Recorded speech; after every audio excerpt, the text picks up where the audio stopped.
Welcome to On the Bench. I'm your host for this episode, Brendan Sinone. I'm joined by Chris Nee, Zach Blostein. I did a little bit of a Jeff Cameron homage there. Do you like it? Welcome!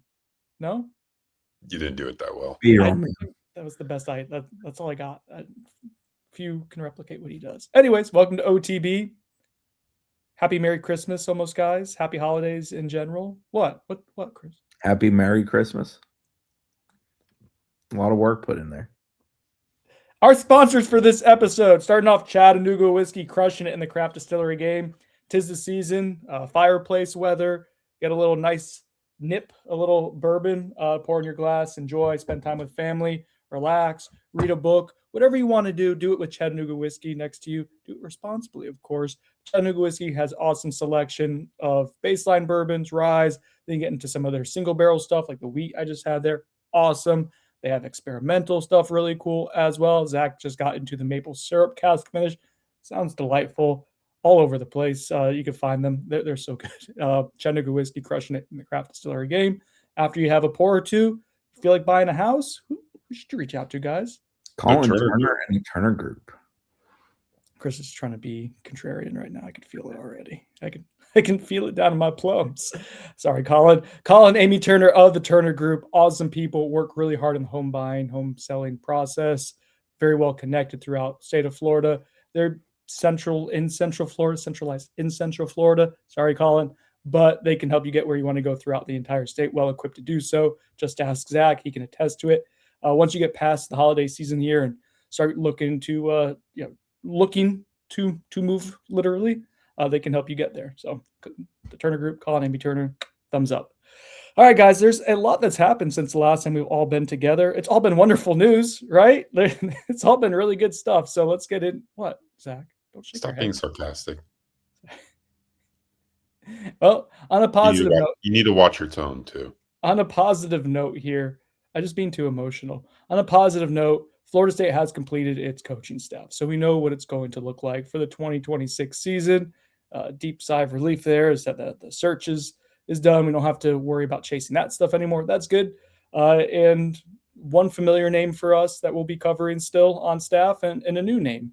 Let's start off. First off, credit where credit's due. If we're going to ask for people to give us credit when we break news, a shout out to our buddy Matt Lasser over at War Chant. He broke news of FSU's quarterback hire and DB hire the other day, and that's quarterback hire Austin Tucker.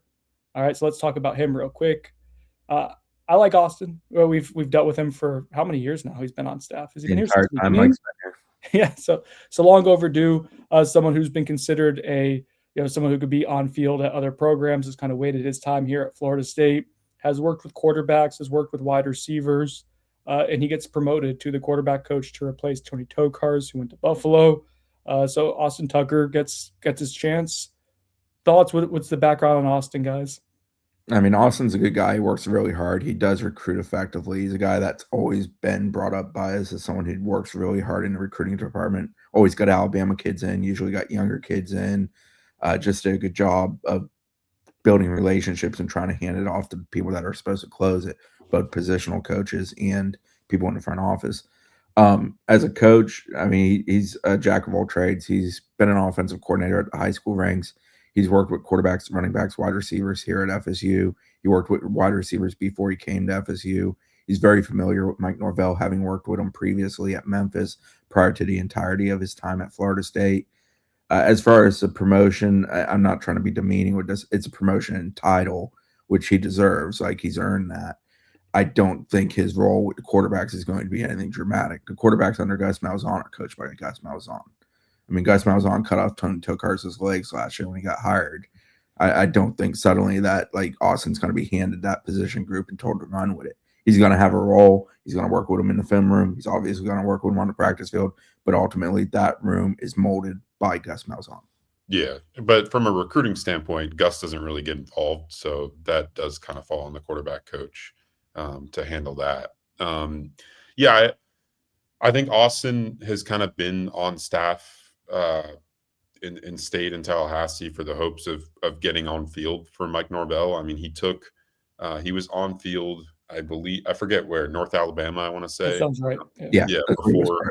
Yeah. And then, joined FSU staff with Mike Norvell originally in an off-field capacity and has been that way ever since. So it's good to see him get rewarded. I mean, you want to talk specifics about his recruiting. I mean, he kind of, was the lead recruiter of Keldrick Falk before, obviously things went south there, but like he's the one that, got FSU really in the mix in that recruitment. Alabama kid, obviously, and that's kind of where his main ties lie. I think Austin will be, on a staff that we've questioned in the past of, just work ethic and getting after it and recruiting. I don't think that's going to be an issue for Austin Tucker. I think that's going to be one of your, stronger recruiters when it comes to just putting in effort, developing relationships, that kind of stuff. So I'm excited to see him in that capacity. He's always been one of the better, off-field recruiters for them in the Mike Norvell era. And I think he's going to do a good job when it comes to, getting after it at the quarterback position. As far as, his coaching ability, like I agree with Chris. First of all, it's hard to judge just because he's been in an off-field role this entire time. So, I don't know what his ability looks like in coaching quarterbacks, but that's Gus Malzahn's position, and the other news there was that they promoted Brendan Bogner to assistant quarterbacks coach. We thought he could be potentially in the running for that job, but Austin Tucker does have a lot more time on staff and has put in a lot of years for Mike Norvell, so it makes sense that they would reward him first with an on-field role. But Bogner was really influential towards FSU's quarterback coaching last season, so I'm sure that's going to be pretty similar this year. That's Gus Malzahn's guy. Yeah, on the relationship department with Austin, an example is I think it's called Madhouse Training up there. I want to say around Montgomery or so. Like that's a group that I know he's very close with. He's well respected by them. When he has been able to go on the road in the past for FSU, he'll go to a place like that, see a bunch of Alabama kids like that. That's sort of what the effort for him is in that state. We'll see how much he expands his wings. I still think with quarterback recruiting, it's going to be a Gus Malzahn call, but obviously the relationship is a place where Austin's going to play a role. Maybe other guys too that just aren't quarterback, like in Alabama, would be. Oh yeah, and he's always done that, and I'm happy for Austin. I don't want to come off as like he's not deserving of it. He is deserving of it. He's put in his time and earned the role he earned. But ultimately, he earned a title, in my opinion, more than a role in the sense of the influence on the actual on-field product. That was a story we were chasing, just frustrating, a little like peek behind the curve. We were chasing that name for a couple of days, like confirmation, just couldn't get confirmation of it. And so that is what it is. The other name did kind of catch us off guard, frankly, transparently. That is Blue Adams, the DB coach. Or cornerbacks coach specifically, is what he'll be for Florida State.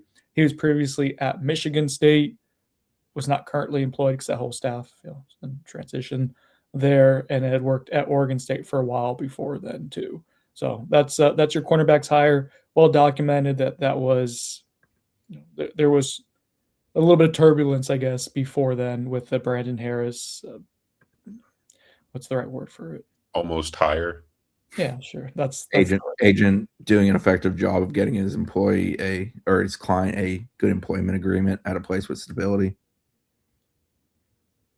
Yeah. I mean, that's what happened there. Was the agent played FSU and Florida off of one another, and Florida's a better role. Yep, that's all that happened. All right. So Blue Adams, what do we know there? Other than the press release, not a damn thing on my end. Yeah, I didn't know who he was before he got before that name popped up. I remembered him from the Jags. I did remember the name. I knew they had a guy named Blue. That's all I could remember. Yeah, I mean, he had his main coaching history. He was at Michigan State for the last 2 years with Jonathan Smith, the head coach, and then before that, he was with Smith at Oregon State. He was at USF as well prior to that stop, and he's developed, I think 4 NFL draft picks in his career, which is, it is noteworthy just because he's not been at places where that's relatively easy to do. If you just look at his 24/7 Sports profile, his recruiting acumen to this point is not super impressive. And that, could obviously be because he's been at schools that it's not super easy to attain high-end talent. But, still like you look at Brandon Harris, and Brandon Harris has landed, higher level prospects in his short career. So who's the top recruit? Was it Melvin? Yeah, but he was the secondary recruiter for him too. It was the linebacker. Yeah, Melvin Jordan, I want to say. Jordan. That's a blast from the past. A former Yeah. Florida State commit. Undersized linebacker who I think is now transferring out of Georgia Tech. Yeah, so not super familiar with him. The feedback, I've asked a few people just about him. The feedback I'm getting is kind of mixed. Some people thought decently high of him and kind of attributed some of Michigan State's poor pass defense to just the lack of talent in that room. And then some others are just a little bit down on his recruiting / evaluating ability. So I don't know what to think. I mean, I think we learned with the Tim Harris hire last year that it's not always a bad thing when you don't get your first option. And Tim, I think we'd all agree is probably the best recruiter / coach on the assistant staff now, or one arguably the best. I mean, his room took the most dramatic improvement in both on-field results and in recruiting, in my opinion. So I guess we'll see. I'm not super encouraged by the hire, I guess is kind of my initial take, but we'll see. At least early on, we'll see how he gets after it on the recruiting trail. Yeah, he's originally from Miami, played at Miami Senior High, played for Cincinnati in college, spent about 50 games in the NFL, and then got into coaching both at the collegiate and the NFL level over his time. Been in coaching for 15 plus years, so he is a veteran of it all. FSU defensive back position is like a gold standard position normally, and doesn't feel that way. Yeah, and it doesn't feel great that you fired Pat Surtain to hire someone who wasn't currently. You're not in a position to hire anybody who's really good quality, because it just makes no sense that 9 months, 12 months on the current clock, and you can see if you can try to get more on that clock. But anybody who is worth their weight in salt is not in a rush to come to a position at Florida State right now. Yeah, but it just makes it the decision more baffling to fire Surtain. And why was he the only person fired? I think the most interesting thing to me with Blue Adams, and it's something I'm going to have to learn along the way, is does he fit Tony White better? Because I do not think Pat and Tony fit together very well. I do think they want someone, from talking to a few sources, so we never got a whole lot, and we still haven't gotten a whole lot of clarity on the Pat Surtain stuff, other than we didn't think it was a great fit with Tony. But I wish we had specifics on it. We don't at this time, but we did hear enough to connect that dot. And then I was told that one thing with the Blue Adams hires, that there was a hope that he would get the DB room a little bit more structured with off-field stuff. And that was something that I think was disappointing for Florida State with Pat Surtain. There was a lot of off-field stuff with DBs during his time here. Whether that's his fault or not, I don't know. You don't shoot the messenger kind of deal. This is what I was told is one thing that they like about Blue Adams. They think he'll add some structure and be kind of a disciplinarian there. So we'll see. I've heard positive things about him, about Blue, but I don't know. I'm TBD. Let's see how this looks, and we'll start the evaluation process of that now. I do think as we go through, in the dust being settled, Chris, you can confirm that JP is coming back, Chris Thompson's coming back. Yeah, so on the contract side, new hires, the expectation is a 2-year standard that FSU has always done. So that would be Nick Williams, Blue Adams, Cam Martin, who has yet to be officially announced, but the expectation is still he is FSU's new running backs coach. That is, I know that we talked about that being HR, but just that's going on a while. At this point, it's absurd. I mean, he was essentially announced or confirmed by multiple outlets, including ours, 2 Wednesdays ago? So we're more than 10 days removed. Come on. It makes sense that what Austin Tucker was. With some efficiency around these parts. Act like you're an actually grown-up operation for once. I just don't know what the holdup is, because Blue Adams got announced before and was hired after. Yeah, days later. On Austin Tucker and to a lesser degree, Brendan Bogner, I'm not sure how those contracts will be structured because they are obviously current members of staff being elevated via promotion. On guys who are being retained whose contracts are supposed to run out in February of 2026, so here in about 2 months, that's Chris Thompson, John Papuchis, Josh Storms, Director of Strength and Conditioning. From what I was told last week and reported on the site, the expectation is each of those will be extended a year, so February of 2027. So basically through the 2026 season is how that works. Some of that is with new hires, you have to give 2-year standards for the most part because it's just the only way you're going to get anybody to actually step on campus when there's instability. With the other ones, it's all an effort where if it does go sideways and ultimately this thing does get blown up at the end of the 26 season or towards the end of the 26 season, you have more coming off the books immediately than giving longer term contracts. And extending somebody like John Papuchis 2 years is not cost benefit analysis beneficial to Florida State.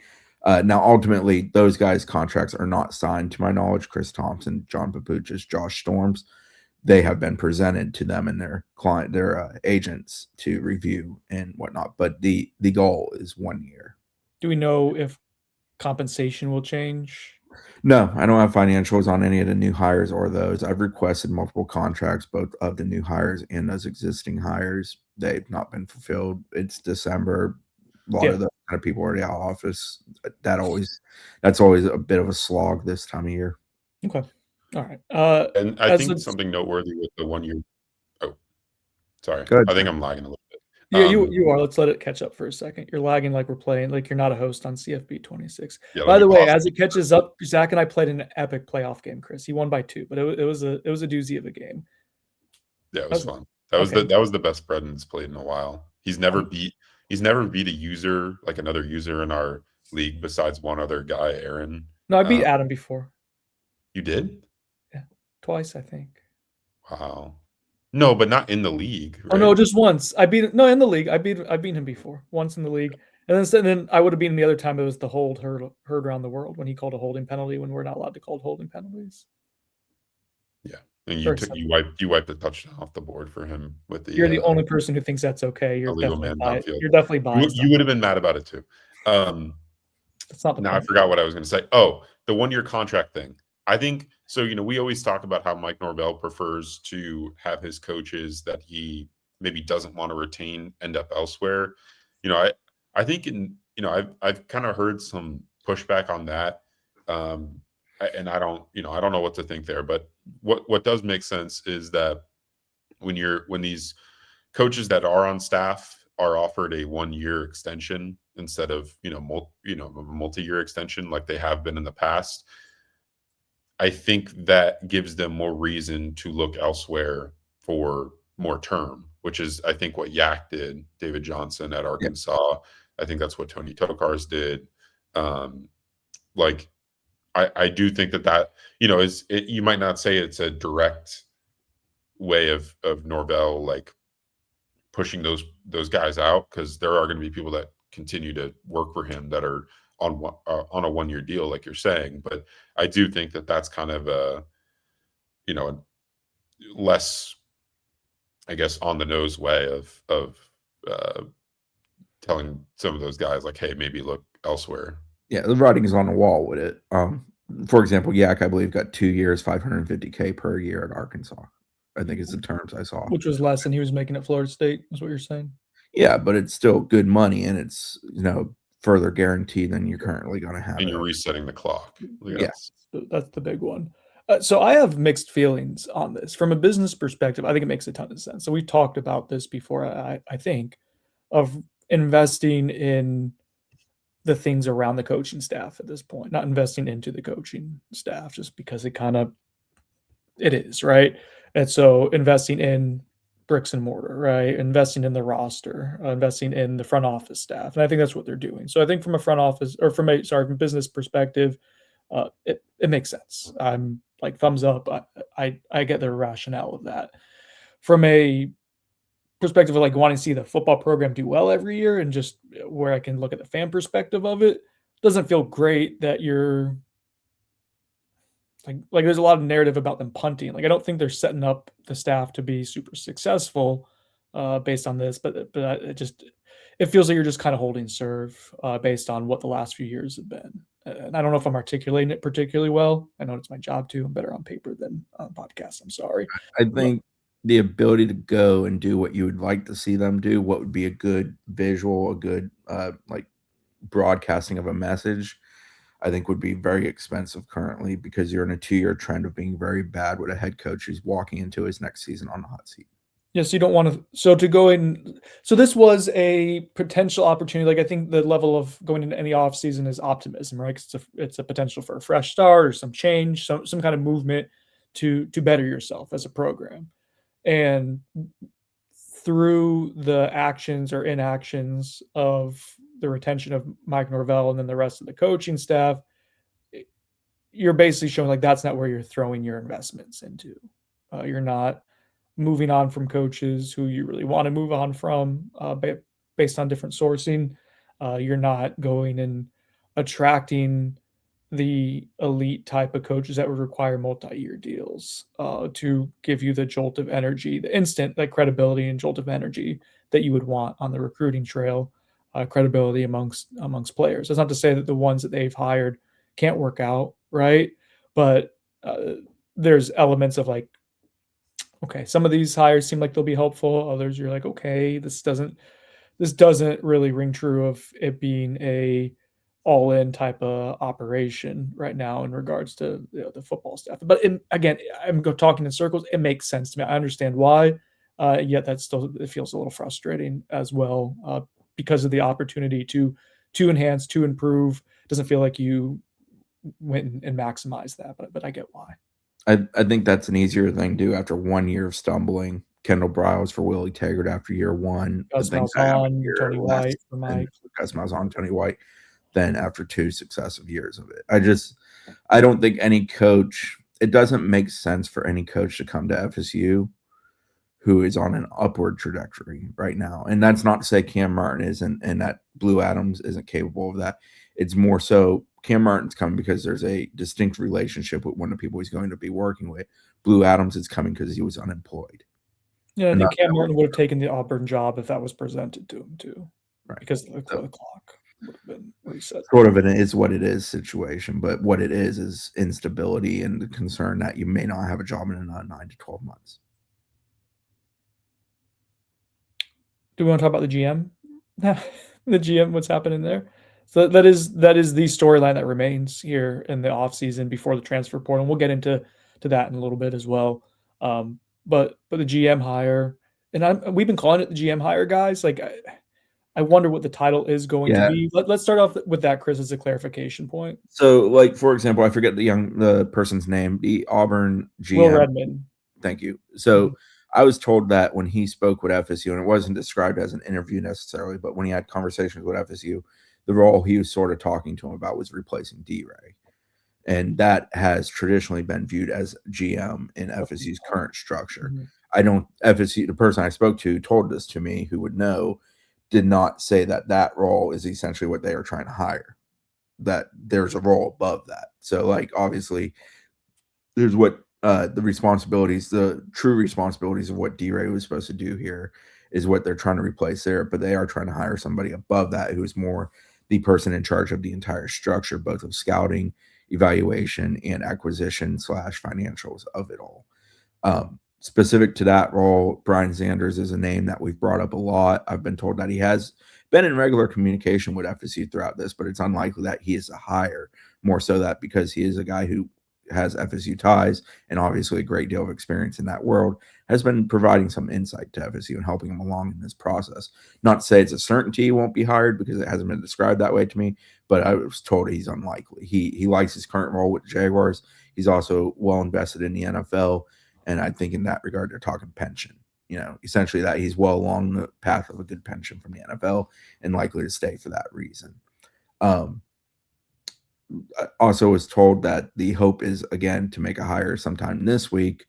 If it's going to be this week, it's probably got to be no later than Wednesday, which is Christmas Eve. I just think it's unlikely that you work. We're going to be covering a story on Christmas Eve, aren't we? Yeah, and I'm not convinced it happens before Christmas. I was told they're interviewing people this week for what it's worth, Chris, and I think they're down to, was it 4 or 2? I can't remember. I think There's you said 2. did You I? mentioned 2. They've narrowed it down a little bit. Yeah, the thing I'm hoping to find out in conversation specifically today is names for those Yeah, 2. that'd be great if we can get names at this point. We've heard people who've said no. We've been able to scratch some people off the list, but for what specific role and exactly what it looks like, we'll see. And as far as the structure, we've heard some talk of 2 people towards the top, one reporting to Alfred Athletic Department, the other one reporting more so to Norvell, maybe Bruce Warwick as well. I was told that's not really what the goal is. The goal is ultimately one at the top of the mountaintop, and I think that person's over the entirety of the structure. And that Good. person would report to Alfred. When Now, I heard there too, have that been was discussions about the possibility of 2 and that split structure, but I don't think that is the preference of some of the people involved in this hiring. yeah. When I'd heard too, that was You're setting yourself up for that was alarming. Yeah. What's like in the office? The only thing when Jim and Michael are co-managers for the like half of the season, that's kind of what reminded me of. Did not work well for what it's worth. Although they got closer together during that process, so there was something kind of heartwarming there. Heartwarming. Happy Merry Christmas, guys. And with that in mind, the structure would be developed to basically survive 12 more months, in the sense of like if Mike Norvell was moved on from at the end of 2026, this whole thing wouldn't blow up at the same time. Yeah, we've heard a minimum of 2 years is what's being offered there. Minimum of 2. I talked to someone with personnel GM experience in college football that was like, I would have to be like 3 years for me to consider it. And I would imagine that's probably a common piece of feedback that they would be receiving is there would need to be I think anyone in that world who has experience in that world, who looks at the roster currently and the way it's structured and just what it is currently at FSU, you're. I know portal allows things to be flipped quicker, but like But FSU you're not even really getting a fair shot at the portal. Yeah, and you're not walking into a very good foundation. Yeah, you just saw the former evaluation staff take 32 players and add them to the roster without any of your say. And like to the portal point, I've seen people in the media and fans bring up, oh, well, there's 2 weeks left until the portal opens. Well, like I know for a fact that deals are already getting done. Ooh, he knows for a fact. Wow. Some of FSU's players that have announced departures already know where they're going. Or have at least have deals in place, right? Yeah. Like deals like pretty much agreed to. They're going to likely visit those schools immediately once the portal opens, and then basically finish their recruitment. FSU has guys taking like that they have visits set up with already. So Yeah. these are so they have people coming in for visits. Just for full context, that the new hire hasn't signed off on yet. Yeah, they have full every single position group. They've ranked guys that guys that they've heard or have announced that they're going in the portal. They've completely set up full recruiting boards at every position, so they know who they want, and that's just based on the on-field coaching staff and whatever support staff surrounds them now. So I just do want to make that point. It's not as cut and dry as, well, the portal opens in 2 weeks, so there's enough time. Like, that's not how that works. There's enough time for someone to get in and make some, evaluations. But like, if you're hiring someone from the NFL who doesn't have experience, and I don't know this to be what they're doing, but let's say in theory they hire someone from the NFL, like, how long is it going to take for them to learn the landscape, understand how this whole process works? It's a completely foreign thing. It's not one-to-one in the NFL at all. I mean, there's a recruiting process. The agent process is totally different. Some agents in college take 20% still. Like that's not how it works in the NFL. And you're dealing with there's no regulation in agency. Yeah. So the crossovers only at the top. The David Mulugetas, the people like that who represent high-level guys at both levels. Yeah. But there's so many college-only agents because you don't even have to get licensed or anything. But my point is that there's going to be a transition period for someone in this role, especially if they're coming from the NFL. Once again, I know we've highlighted this a bunch, but the timeline does matter, and the fact that they've waited this long is objectively not a good thing. You're being so emotional right now, Zach. The December pre-portal period is important because it allows you to position yourself to hit the ground running when it opens. And there's going to be a great deal of movement probably in the opening 72 hours of January 2nd to January 5th. Yeah, and this year's unique. There's never been this long of a pre-portal window in the off season. It's always been basically a week after the season ends, the portal opens. Now you have like basically an entire month, and that just gives more runway for players to decide what they want to do, and then ultimately like decide if they want to enter the portal or not, and then decide where they want to go. Whereas a lot of times in previous years, players were deciding actually in the portal windows themselves, and that'll still happen, but just to a lesser degree. And the flip side, beyond the actual going to get guys in the portal, is retaining guys on your current roster who you want to get rid of into the portal, and how you financially structure your roster to allow you to know what number you have to work to go acquire people via the portal. Yep. A lot of decisions getting made that are not the decisions. I mean, FSU's roster sits at like, what is it, 92, 97? 97, I think, is the number we're at without me looking real quick. So that means you need 8 right now. Now let's presume they're going to lose at least another 7 just to be safe. That's 15 that you need to go get. You got to lose the right 7, not the wrong 7, and then you got to go acquire the right 15 because you're going to be replacing at least 7 offensive starters as things stand right now. I would imagine they're going to have more. Like, how many did they add last year from the portal? 20 plus, right? I can look real quick. It was like 22, I want to say, is what I'll guess. Over under, Zach. Byerson sponsored by the Turner Group. Under. Okay, come on, Chris. I think Zach is right. I'm bringing it up. No. Well, oh, loading. This is good podcasting. Thanks for all the ads 24/7 support. Yeah, Jesus. Oh, it's 23. Yeah. 23 last year for FSU. 23 from the high school JUCO ranks, and then 23 from the portal. Speaking of 23, do we want to talk about the 2024 class and what that's looking like now? How is that speaking of 23? That was lame. Yeah, I kind of want to talk about the tight end room. All right. It's everyone's favorite position group to talk about, that and linebackers. So Florida State has had some departures. There haven't been any announcements of guys being retained. That would be, I'm not asking for them to be doing the, signing their contract and putting that out on social media, but it would be good to kind of start announcing some of this stuff. I think the fan base really deserves it. It's almost Christmas time. We're currently, is it currently Hanukkah? It's happening? No? No one wants to answer that? We don't know? That's a Zach question. That's it's the question. It's the holiday season. Is he lagging or just mad at us? He's lagging. We need it was a question oriented would have been for our Jewish brethren to be able to answer the question. He's now just frozen. So it is what it is. We wanted some level of diversity with that question, and the internet gods smited us. So anyways, it's the time to be happy and merry. So some good news would be just, I would get him out of here. I can't do this with the face just frozen like that. All right. When he's back, he'll come back. That was disturbing. So anyways, it'd be good to get some good news, Christopher. I would say that would be good. In the meantime, we know who's leaving. And so that's all we have to talk about right now, our departures. On the list of departures, and there are some more, but the ones I think are noteworthy. And the last time since we talked in about the last week or so, tight end Randy Pittman, cornerback Jabril Rawls, defensive end Jason Jenkins, and tight end Landon Thomas, which was just yesterday evening, if I remember correctly. The two big ones I think that sting from a projected to play and guys you would have liked to keep are Jabril Rawls and Randy Pittman. Yeah, I mean, Rawls is a capable cornerback 1 for you when healthy. He got underpaid for what he was last season in the sense of the way FSU distributed revenue.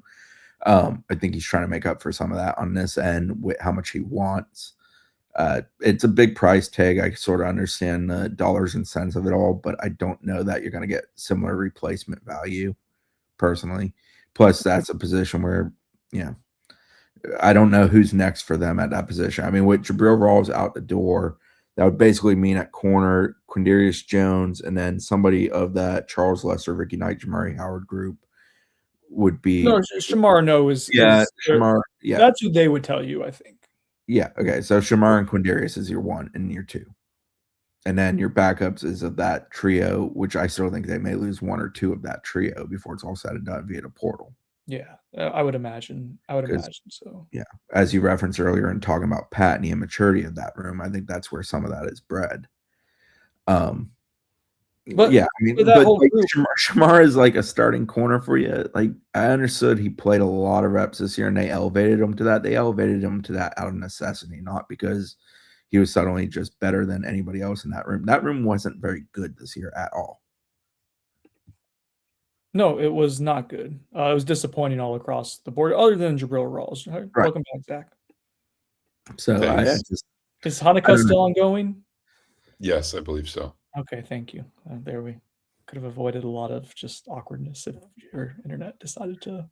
I mean, the Rawls thing, it's a money versus need thing, and it's a lot of money, but there's also a lot of need for FSU at the position. So I guess I push back. Like, I think if you'd been proactive, I'd heard that could have gotten done a month ago. I remember being in. Well, that's probably true of most of the guys we talked to that you would like to retain that leave for the portal. Yeah, I remember being in Raleigh and kind of hearing the figure, like that's a lot if he leaves, but I think you could have.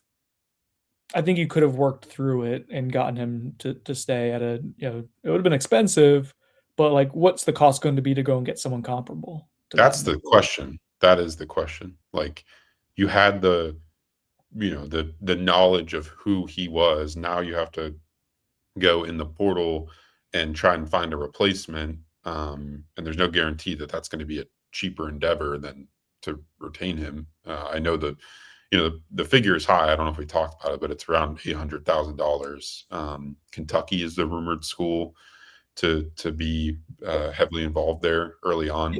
You paid as much around that for Jason Jenkins this past year, and he was an unknown commodity. And I know defensive line is probably valued more than cornerback, but like those are two premier positions, and they guaranteed like what Jabril was this past year.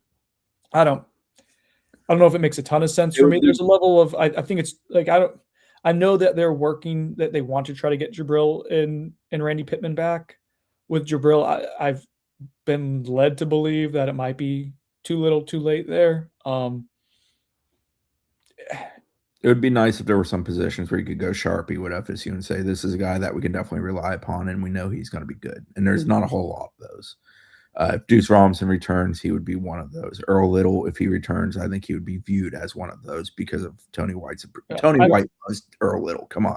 I don't believe he's going to pick to play for him. Hang on, because that does bring us to two things. One, I don't operate currently as of here December 22nd that Earl Little is coming back. I think it was go pro or test the portal window. I agree with you. Point two, and this is where the outlook for 2026. When we were talking about Jabril Rawls earlier, like it started to get me thinking of the way Tony White talked about him in the offseason and talk about him being an NFL guy. And like that came to fruition. I think Jabril is trending to be like a day 3 NFL cornerback, which is cool. Like that's good value for what you brought him in as. That's good development on his end and the programs like that. That's good.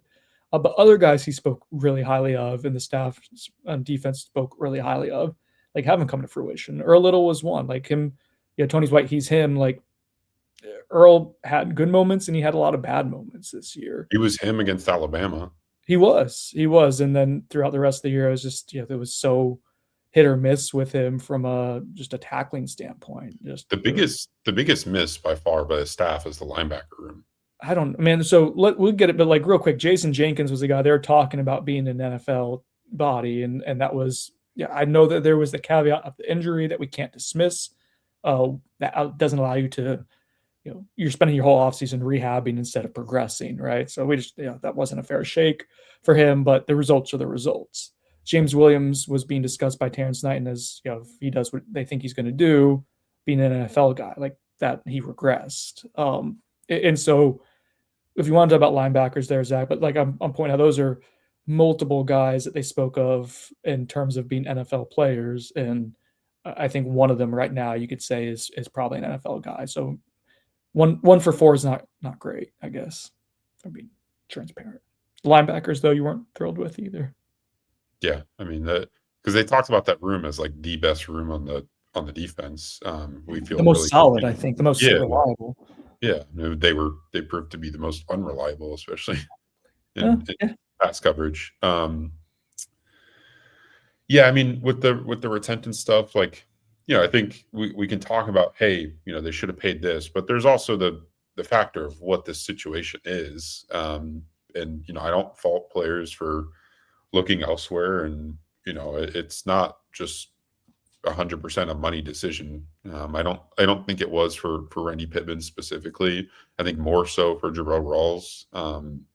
But yeah, I mean, players know what this is. They just lived it for Mets this past season, and several guys the year before that. So that also plays a part here, and that's probably why FSU's going to be taxed a little bit more heavily by some of its current players to the better ones to be retained on the roster. The Jabril departure didn't surprise me. I think we again, that was about a month coming of that. The Randy Pittman one, we did not have a shell ready for that. That's one that caught us off guard. We had a lot that we were prepared for, at least kind of expecting at a minimum. That was one that happened, I think it was middle of last week in the evening. It was, whoa, like that caught me off guard. And it wasn't just a surprise, but it's what it signified. And that's someone who had committed previously to the FSU staff, that had played for Gus Malzahn at UCF and came with them from UCF. Did go through a recruiting process, so it wasn't like married to. It wasn't like a Adrian Medley kind of, right? Like where it was this is our guy. But that's someone who you would think is, if you want him to come back, which their actions have told us they do, like that is not a good sign of buy-in. That's just one person, but that was one that seemed significant to me. And the fact that he's probably going to get compensated pretty well elsewhere would also lead you to believe that FSU isn't operating with the budget that others are, which we've discussed. But when you see these kind of data points emerge, and again, that is for the caveat there or clarification. Doesn't mean you're broke or you're not willing to spend. But when programs are coming out saying they're spending $30 million and you're closer to 20 to 25. And I do believe FSU is going to find a couple extra $1 million this year than in past years. A lot of that's probably going to go to quarterback. You might double what that salary was. So that's good, right? It's still probably not what the top of the market is, but yeah, Daniel reported that to be $5 million during one of the playoff games. What the market will be for quarterback? Yeah, potentially reaching $5 million, biggest whatever. I think FSU would probably be a half of that. So, but hey, it's better than $1 million, which is where they need to go get a quarterback. Do you think they should get a quarterback?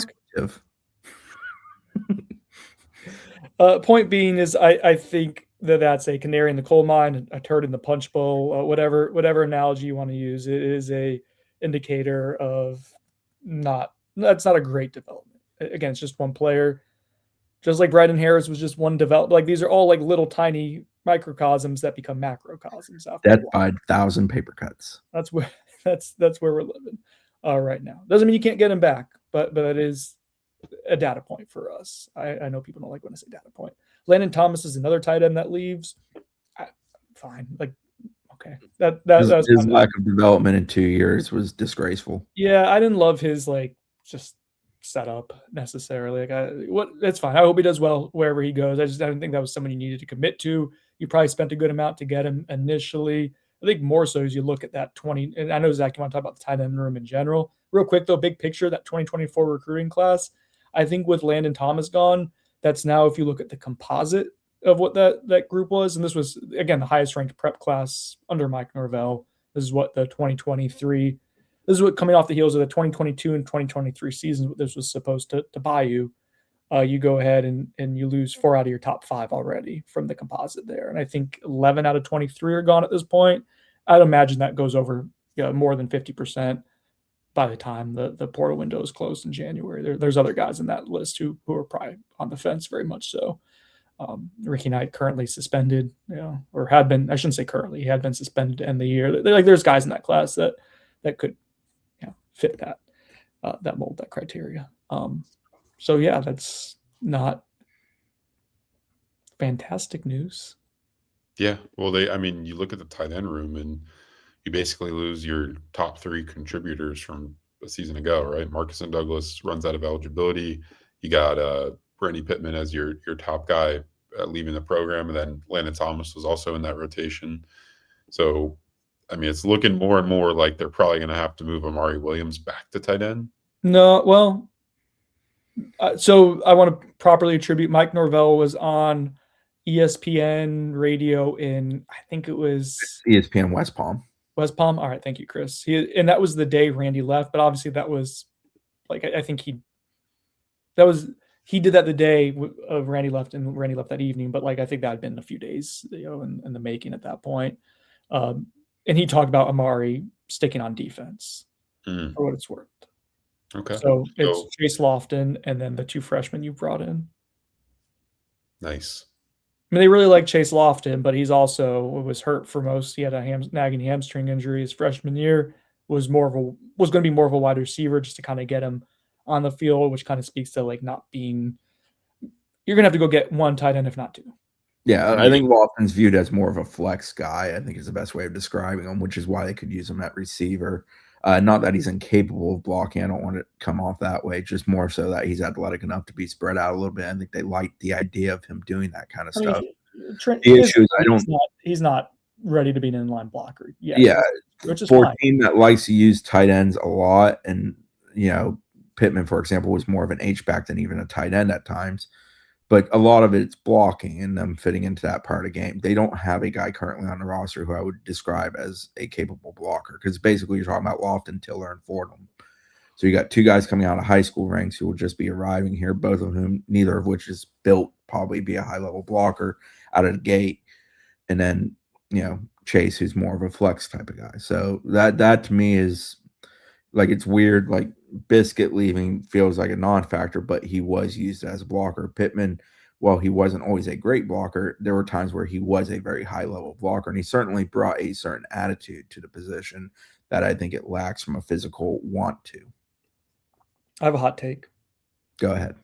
I don't think Randy Pittman was all that good in the back half of the season. He still scored touchdowns on an offense that struggled to score touchdowns. Other than Deuce Robinson and Gavin Sawchuk, who was a bit of a touchdown stealer, no offense meant, he was the next most productive touchdown maker on the offense. Like, the stats aren't sexy, but yeah, he had crucial catches like the Virginia one, for example, a couple others in the season. That's what I'm saying, the back half of the season. Horrendous drop at Clemson, which haunts our memories. But I get that, but like the replacement value on the roster for him sucks. So that's true. I'm not saying that you wouldn't have wanted to retain him. I'm more so, I don't know. I just want to make a point there.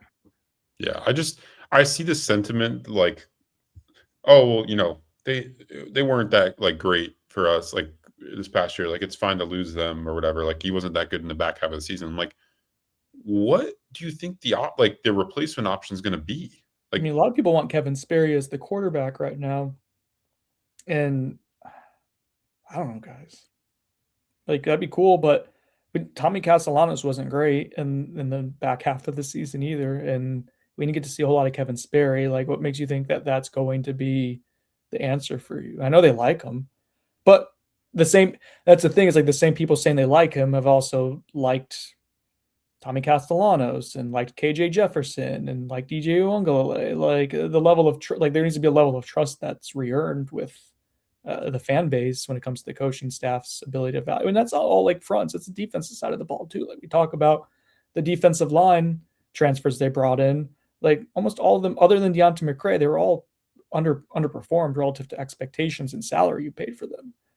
And as we start going big picture, and I will stop myself from getting emotional here, but like as you go big picture, all those guys are making the same decisions again, other than bringing in Nick Williams. You're bringing in the same guys to make the same decisions without the help of a GM before the portal process starts. Yeah. I think just overall in college football, the role of assistant coaches like in evaluations needs to be diminished. I think you really, really need to lean on scouting departments. And that's why this front office structure is something that, I think we've all agreed is necessary and has been necessary for them. Because, I just think that like with assistant coaches, their like opinions on prospects get more jaded than maybe they should. That's just my theory. It's just, to me, Zach, a matter of I agree. Go ahead and finish that, but I do have something on. Yeah, and then I like the idea of people just evaluating talent, and then the assistant coaches coming in and providing context to the character of said talent. Learning more about the person, instead of the player, and that being the input that they give. That's the model that needs to be kind of adopted, in my opinion. And no other, how few professions are there where, like, the role of an assistant coach currently is to evaluate talent, so evaluate the product coming in, develop that on the field, on the practice field. To also recruit it, right, and to be responsible for bringing it in. Yeah, that's the biggest piece. Uh, being like a mentor figure as well, and then coaching on game days too.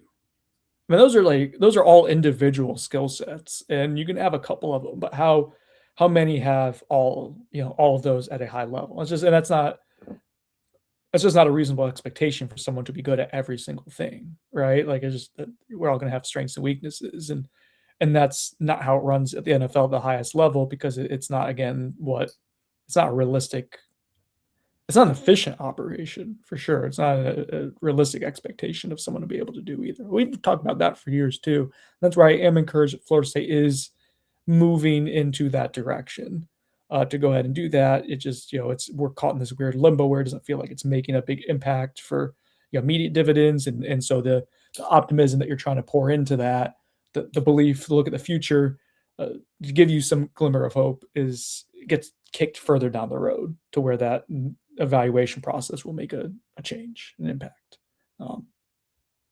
Yeah, that's the situation. That's where it is. So better late than never, I guess. But we will see what kind of impact that makes. The last guy we only talked about a little bit was Jason Jenkins. Like, it's just, he didn't really get a fair shake at it. You did invest a lot in him, probably the most or close to the most of any offseason acquisition, maybe close to like Micah Pettis or Tommy Castellanos. He was right up there with that. I liked the take at the time with the upside, what it could be. He has injury. I didn't know at the time the salary they were paying for him too. It makes me feel a little differently of it. We'll probably do next week, after the holidays. We'll do some portal preview stuff, position previews, what you're looking at.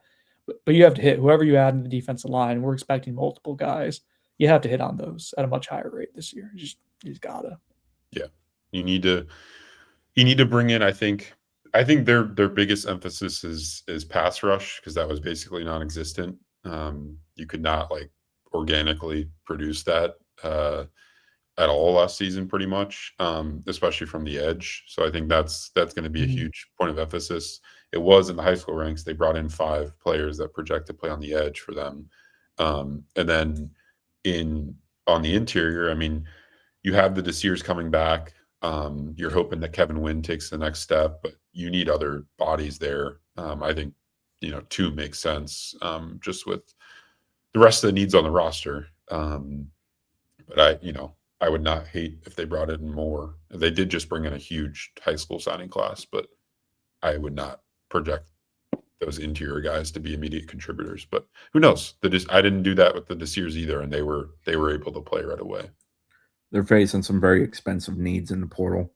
Quarterback, obviously, top of that list, but also, probably 3 offensive linemen starter levels, maybe 4. Probably at least 2 D linemen at least starter level. That's very expensive stuff. Cornerback 1 starter level, expensive. Cornerback 2, they're not is wide receiver if they keep Deuce, but they're not going to keep Deuce at a cheap rate, I'm sure. But at the same time, what Deuce is, and how he can produce for you in this offense. Therefore, you should definitely do everything it takes to keep him. Buy or Snone. Brought to you by the Turner Group. FSU retains Deuce Robinson. Buy. I'd buy too. That's it right now. Buy, but I'm just listening to your guys' intel. If it goes sideways, that will feel like a very crushing blow. I just think it's a very crowded receiver draft. And Deuce would be in that discussion without a shadow of a doubt. I mean, he was a top 15 receiver in college football this year without a shadow of a doubt. But there are a lot of good receivers in this draft. That being said, next year's draft kind of viewed similar, I believe, with regards to that position. Jeremiah Smith. But I think there's stuff that Deuce can do to increase his stature in that regard beyond solely the production he had this year. just rounding it out a bit more, getting a little bit more developed, physically filling out a little bit more, some of that stuff. And I think Deuce is a mature enough guy that he'll make a very smart decision for himself, but I think there's an understanding. But all that being said, I think what's going to be throwing to him is an important part of this equation, and he's going to have a pretty clear picture of that relatively soon. All right, sorry, I was typing out something. So real quick, I want to play a game before we get out of here. This is from God, is it Bada Bean or Bad Bean? Which one is it, Chris? He's on our board. Bad Bean. Okay, Bada Bean would make more sense, but Bad Bean works. That's the breakfast place. Yeah, and it's just like Bada Bing, Bada Boom, right? It's like old 1930s Italian kind of New York. Anyways, ice cream tiers. He wanted us to talk about ice cream tiers. We're going to do an ice cream draft here. Okay. So we're going to get 3 rounds, 3 picks each. We'll do snake. You do flavors, I think. Now, if you want to specify it and be like, oh, it's going to be Ben & Jerry's or Haagen-Dazs or Tillamook or whatever you choose, I guess you can. But I think we should generally try to stick to a combination of flavors or whatever. So, Zach, you're the youngest. You can go first since you're the closest to relating to, the good old days of ice cream. Ice cream. Cookies and cream. Okay. Midnight chocolate. What's midnight chocolate? What's the place over by in town here that does breakfast, has a game in it? Oh, no, it's the old timey place with the soda fountain. It's a chocolate flavor they have there. It's probably the best chocolate flavor I've had. They also have one Java Jive, which I'm going to draft because Zach doesn't, get a pick here. Just say coffee chocolate ice cream. Yeah, but the Java Jive is just something different. It's a little bit more special. I'm gonna go together. Boom. Chocolate chip cookie dough. So the vanilla ice cream with cookie dough, I think that was my next pick. Was S tier for anyone. So now I get to go a second time. Anything with chocolate peanut butter, a chocolate. What do you mean? You guys both just no, I mean it's a snake draft. Chris shockingly went out of order. You will not believe. Well, none of you were taking Java Jive because you didn't. No one was taking Java Jive. I've scouted Java Jive. Chris went in he tampered. I'll take the last pick. Just let me know when I need to come back for Java Jive. I will go with anything with like chocolate peanut butter base. Yeah, I'm not a huge fan of the ice cream version of that. Wait, so is it my pick? Yes. Yes. I'll I like the mix between like a salted caramel and then pretzel. Okay, that's nice. That seems more of like a. It's like sweet. More like that seems like you're taking more of like a flyer on like a a physical freak than something proven production. It's very obscure, but that's fine. I like my picks. Okay, and then you go do your last one. I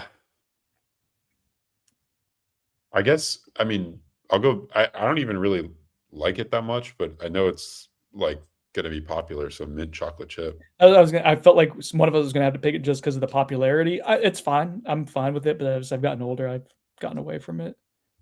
All right, Chris, go ahead. Your last one. I love a good old fashioned swirl. I bet you do, bud. I bet you do. You're talking about just chocolate vanilla? Yeah, in a waffle cone. It's an oldie but goodie. Have you guys had half baked from Ben & Jerry's? No. What is that? So it is chocolate and vanilla, but then they also have the cookie dough in it, and then they do brownie batter as well. Or like fudge brownie. Yeah, it's pretty great. I know it's boring, but like just a good old like strawberry, like a good strawberry is. What? You guys don't like strawberry ice cream? Because you can't have a strawberry milkshake. You can't have a strawberry milkshake without strawberry ice cream. That's what I would maintain. No one picked chocolate. That's a midnight chocolate off the bat. That's a low ceiling take. It is, but it's a high floor. I'm just saying, 1 scoop of midnight chocolate, 1 scoop of Java Jive, and a waffle cone. Don't get much better. All right, let us know who won. Chris had Java Jive, midnight chocolate, and then what was and then a good old swirl. And then a swirl. Zach had cookies and cream, salted caramel, and then mint chocolate chip. The clear winner was chocolate chip cookie dough, strawberry ice cream, and then chocolate peanut butter mix. I feel I think really I good got about that, guys. I feel like that's a really solid grouping there. What are we gonna watch? What do you guys watch before Christmas? Like, what are your go-to in your rotation here? Is it fair to put Bad Santa as one of the best Christmas movies I ever? like Bad Santa. Yeah, I think that counts. Yeah, we were having this conversation as a family yesterday, and brought up Bad Santa as one. The family Elf. conversation. For me, it's Elf. I love Elf. Elf is great, yeah. Elf's good. It's so cool that Elf. I mean, I guess it's getting kind of old now. What's like 15 years old, but like that, I just looked it up. It came out in 2003. that's crazy. Jesus. I mean, I love Christmas Vacation. I love Christmas Story. Christmas Yes. Vacation, awesome. Christmas Story, good. Die Hard's become. I know there's. I don't think it's a debate anymore. I think like the people that were arguing against it got kind of bullied into just shutting up, which is. My wife's a fan of the old classics like the 40s and 50s, so It's a Wonderful Life and White Christmas and those types. It doesn't really do it for me.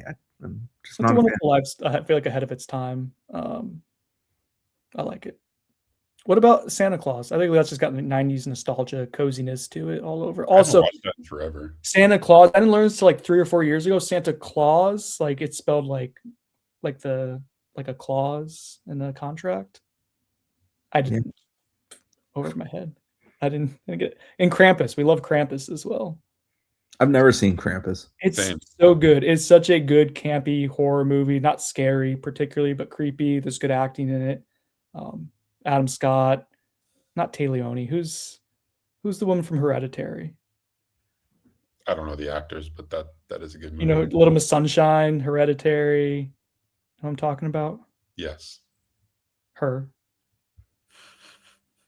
I've never The guy from Anchorman, Champ. Yeah. It's good. All right, guys. Well, let's get out of here. There's a board of trustees meeting we're gonna go pay attention to. I think I broke some big news, guys. Kind of inadvertently, just kind of fell ass backwards into it. FSU, I think, is gonna get a $65 million donation to its business school. That's kind of cool. We'll see. I could be wrong. That could be announced in the next hour here, and I just look like an idiot. But that's kind of big. Nothing to do with athletics naming rights or anything like that, because that would be fun. Am I being too negative? Yes. Anyways, if we talk to you guys coming up, it'll before Christmas, it'll probably be because they made a GM hire by then. If not, it means they probably didn't. And so in that case, we'll wish you guys a Merry Christmas, Happy Holidays, safe travels if you're going somewhere. If you're at home, buy some Chattanooga whiskey, stay safe, and enjoy yourself. So thank you, everyone. Take care. Happy holidays. We'll talk to you on the other side. Bye.